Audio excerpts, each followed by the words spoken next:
Om Swastiastu.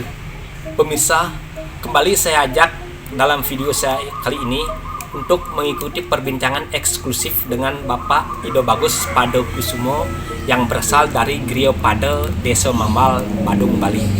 Nah, dalam kesempatan ini saya ingin mengangkat mengenai mengatur tatanan adat yang beretika di era globalisasi ini. Nah, di saat era globalisasi ini, betapa pentingnya generasi muda untuk bisa mawas diri, untuk bisa membentengi diri, di samping juga harus juga mampu selektif di dalam memilih mana hal baik dan mana hal buruk. Nah, untuk lebih singkatnya, mari saya ajak pemirsa untuk mengikuti perbincangan singkat berikut ini. Om Swastiastu, Bapak. Kembali saya ingin mengajak Bapak untuk berbincang-bincang mengenai bagaimana mengatur tatanan adat yang beretika dan mengikis feodalisme di era globalisasi ini. Yang saya pertama, kita sebagai bangsa yang menganut dan masih berpegang teguh pada adat dan budaya ketimuran, sangat erat dengan etika ataupun sopan santun, baik kita di dalam berbicara maupun berperilaku dengan orang lain di dalam kehidupan bermasyarakat. Lebih-lebih kita berada di Bali. Nah, menurut Bapak, bagaimana keberadaan khususnya di Bali sebelum dan sesudah memasuki era globalisasi saat ini? Om Swastiastu. Kalau kita melihat keberadaan di Bali saat ini, kalau kita indahkan, ini adalah sebuah teori komunikasi. Dalam sejarah masa lalu, di Bali mengenal dengan yang namanya kewangsaan. Wangsa itu lahir untuk mengatur etika, norma berkehidupan di Bali. Maka yang menjadi pilar kesejahteraan orang-orang Bali dari dulu kala adalah di mana tata bahasa dan perilaku itu kepada sosialnya, kepada lingkungannya, dan kepada alamnya. Sebuah contoh di mana seorang adik harus memberikan bakti yang tulus kepada kakaknya, dan begitu sebaliknya seorang kakak harus menyayangi dengan sepenuh hatinya kepada adiknya. Pilih-pilih apalagi dengan seorang sulingnya atau berkomunikasi dengan orang lain. Di Bali mengenal yang disebut kewangsaan. Wangsa di Bali lahir untuk menjaga etika, norma-norma berkehidupan di Bali. Bahwa sejatinya di Bali itu tidak ada yang disebut feodalisme. Namun ada beberapa kelompok yang memfeodalkan dirinya. Di mana kita berada pada kekuasaan itu berada di tengah-tengah masyarakat, di mana itu mengatur tentang etika berkehidupan, bersosialisasi, dan berbahasa, sehingga keharmonisan di Bali itu lahir dan terjadi. Itu masa lalu. Dan saat ini kadang-kadang kita banyak menyaksikan di masyarakat kita, mungkin pemahaman feodal itu kita dalam putih kita garis bawahi. Kadang ada seorang putra Sulinggih, belum tentu dia menjadi Sulinggih. Ini yang menjadi masalah. Kadang-kadang orang tuanya Sulinggih, putranya pun berperilaku seorang Sulinggih. Padahal secara umum kita orang Bali menghormati semua Sulinggih, baik Pandita, baik Pandita.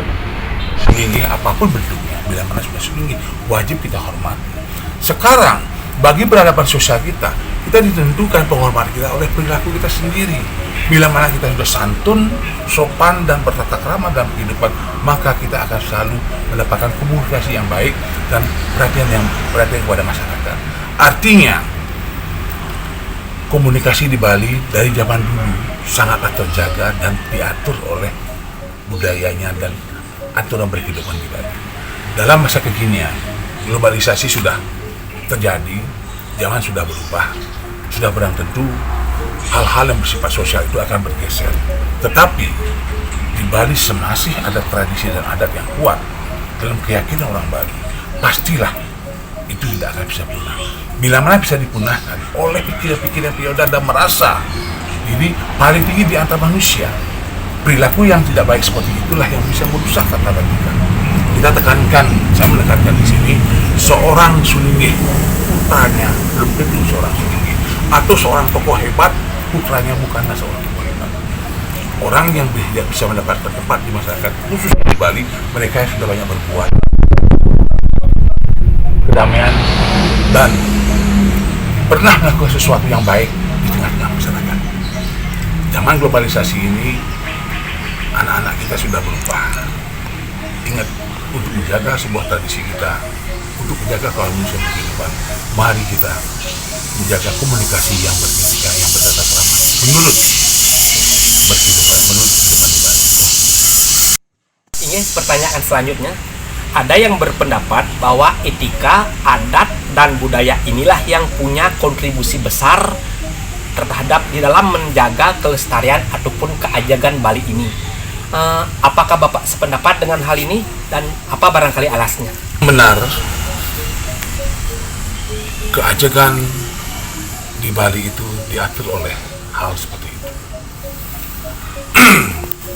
Ada sebuah pikiran, bila mana kita berbahasa, berperilaku, dan berbuat untuk sebuah pengabdian, kelompok yang kecil, yakin dan percaya bahwa itu akan berhasil.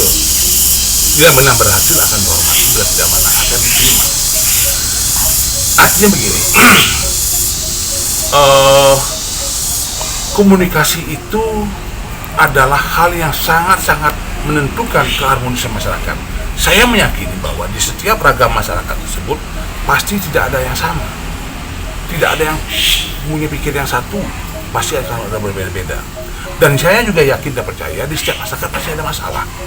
Dan saya juga yakin dan percaya di setiap masyarakat pasti akan ada konflik. Nah, untuk merangkum sebuah permasalahan itu, tata krama yang ada di Bali lah melalui berkomunikasi, berperilaku, berbahasa, itu akan merangkum sebuah perbedaan untuk mencapai tujuan yang satu. Kadang-kadang kehidupan di Bali kan sangat kehidupan sosial di Bali sangatlah khusus. Sebuah pendapat A kadang-kadang tidak diterima oleh pendapat B. Itulah kehidupan masyarakat di Bali.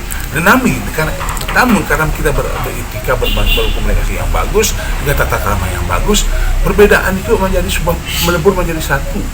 Karena di dalam kehidupan di Bali, berbeda-beda itu hal yang sangat pasti terjadi di masyarakat. Dengan kita berbahasa, dengan kita berperilaku, berbuat, bertata krama, perbedaan akan menjadi satu kesatuan yang indah di sebuah kehidupan masyarakat di Bali. Maka tatwa masih menjadi pilar dalam kehidupan. Dan saya yakin komunikasi, berkehidupan, tata krama itulah yang menjaga kehidupan Bali. Bila mana ada perilaku yang justru bertentangan dengan, tidak sesuai dengan tata krama itu, pasti orang-orang Bali itu akan marah. Beri contoh, padahal keinginan kita baik, salah berbahasa dan menistakan sekelompok masyarakat, orang Bali akan marah sekali. Di sini hati-hati. Bila mana orang Bali tipis akan di kupingnya. Bila mana sudah masuk dalam satu etika norma-norma berbahasa yang baik dan santun, meskipun berbeda, perbedaan itu pasti akan diterima. Kadang-kadang saya menyadari betul di Bali ini masyarakat tradisinya kuat, termasuk karakter masyarakat itu juga kuat. Maka berbahasa, berperilakulah yang justru menundukkan semuanya. Saya percaya betul dengan berbahasa dan berkomunikasi yang baik, itulah pilar bagian yang menjaga keajakan Bali. Pertanyaan terakhir Bapak, apa harapan dan pesan-pesan Bapak kepada generasi muda untuk membentengi adat dan budayanya dari terpaan gelombang globalisasi? Zaman sudah berubah, zaman pasti berubah, cara berpikir orang dulu akan berubah.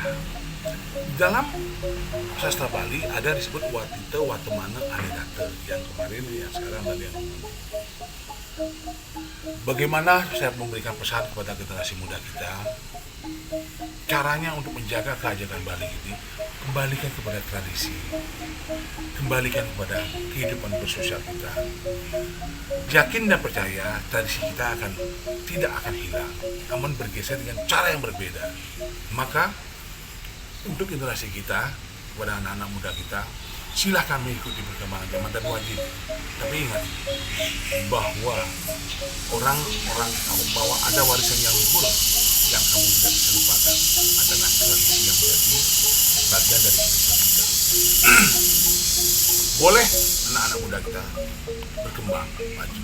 Namun ingat, tanpa kita sadari, generasi kita sudah kebiasaan belajar tanpa disadari, kita sadari dia sudah berkehidupan dengan budaya, bertradisi, berupacara. Itu yang kami inginkan. Maka saran saya kepada anak-anak muda, mari kita jaga dengan cara banyak membaca buku kali, agar wawasan lebih luas, dan jangan sampai hal ini bisa punah.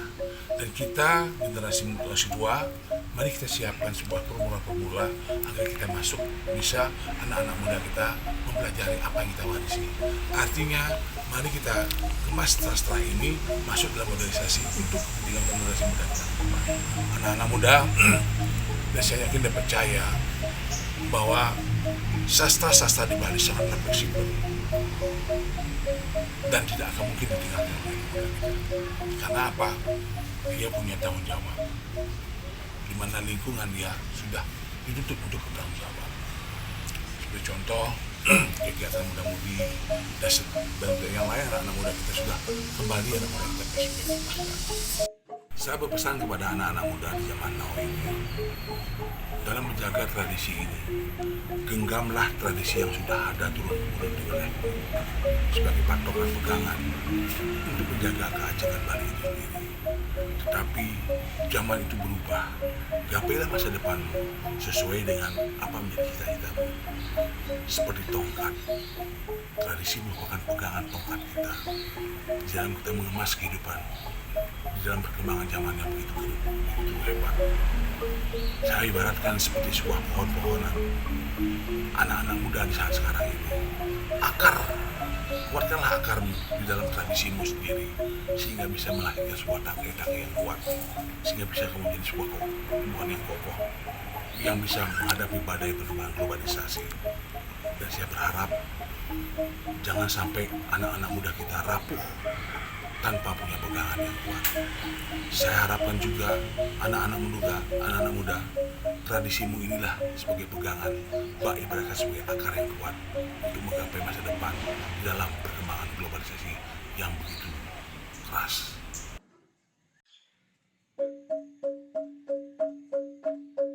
Sukses Bapak atas penjelasannya. Semoga ada manfaatnya bagi kita, khususnya para generasi muda. Pemirsa, demikian perbincangan saya dengan Bapak Ido Bagus Padokusumo di Griyo Pado Mambal, Bali, yang beliau adalah merupakan pencinta sastra dengan begitu banyaknya sastra-sastra atau buku-buku yang beliau miliki dan beliau pelajari. Ini mudah-mudahan akan bisa ditularkan kepada generasi muda kita, terutama generasi muda kita yang saat ini dihempas oleh berbagai arus globalisasi yang apabila salah di dalam langkah akan bisa menjerumuskan generasi muda kita ke depan.